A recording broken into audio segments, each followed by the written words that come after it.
send my comments to the Lord now. And I just couldn't find out who actually owned Milton at that stage to try and purchase it. So we were renovating the tennis centre, and the builders had sent me off to get some hardware for the doors. And I was driving past Milton and they were doing the final demolition. And this was probably about 9 o'clock in the morning. So they knocked everything else?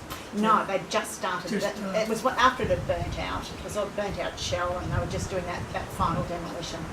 So I left here, and I shouldn't have been going along Milton Road, and it was by mistake I was going along Milton Road, and I just saw Rosalind there smashing, the old clubhouse apart. And so I pulled in my car, and they go, lady, you can't be on site, this is a workplace, And anyway, so that I said, look, I've been trying for ages to get the little ticket office, and they said that was the first thing that was going to be demolished that morning at 7:30, and they were waiting for the temporary fencing to come in because they couldn't demolish it until they had that little piece of temporary fencing. So they couldn't believe that I wanted it, and then they couldn't believe that was the first thing they were going to demolish, and they hadn't. So anyhow, but they said I couldn't have it because it was a work site. So I asked them not to demolish it, and I said I want to go home and I want to get a tape measure and I want to get my camera, and I'd love to replicate it. If you're going to smash it, I want to get all the information about it before you do it. So I came home and I got the camera and the tape measure and everything, and I went back and I was drawing up the design of the ticket office and all the dimensions and how many panels and all the distance between all the different parts of it. And I was doing that, and one of the managers from Rosalind had come out to site, and he went, who on earth is that over there and what is she doing? So he came over and he said, okay, you can have it. Wow. So you charmed him? A bottle of red wine. Good stuff. And so we got a tilt truck organised, and when they tried to lift it up, it actually just fell apart. The roof stayed fairly intact, but the rest of it, there was it had a live termite nest in it. So the termites were in the base of it. Thank goodness they'd done a little bit of damage. And so as they went to lift it up, it just totally collapsed. So we just picked up all the pieces and put it on the back of a tilt truck, brought it back here, and it took a year to try and get someone who was prepared to put it back together, because we literally had it numbered all across our lawn. Oh, right. And we had to take the roof apart because it was quite rotten inside. So we had all the little iron nails, I think lead nails, little lead nails. We had them all saved. We had all the roof parts numbered. We had all the exterior numbered and everything.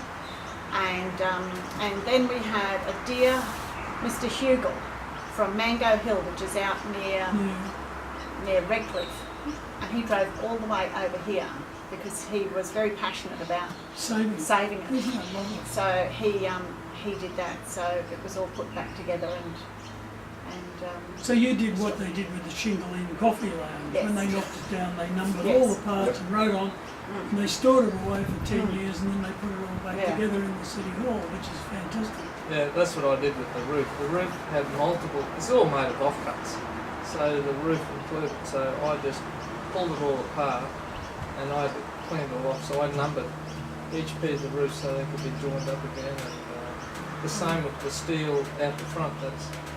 And then it always drove me nuts that there was 3 windows while I was restoring 3 little windows. And I could never figure it out because there's 4 stands. Southern stands, Yeah, well they're an eastern stand. Yeah. I think both the side stands were out. No. The old stand that was beside the bowling alley, that was one of the stands. Later. But it's much older than I thought. Oh, I thought it was built by Big Bill Edwards in around the mid-50s. But it was, they only had 2 stands, which were where the canvas seats used to be. So that's why, And so, if you could afford to sit on a seat, you were doing well, and all the rest was the outer. So there was only 2 tiny little stands, and the rest was the outer. And what was the Hopman stand up in the corner? That all came later. That all came in the mid-50s.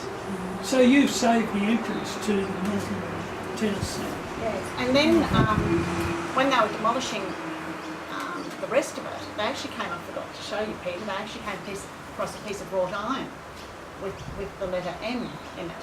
So we've got that. Wow, you got so that. they said you can come and get that, and so we had lots of fun and drama trying to bring that big piece of wrought iron work home in the back of the trailer, wobbling away on the Western Freeway. So good, dumping it.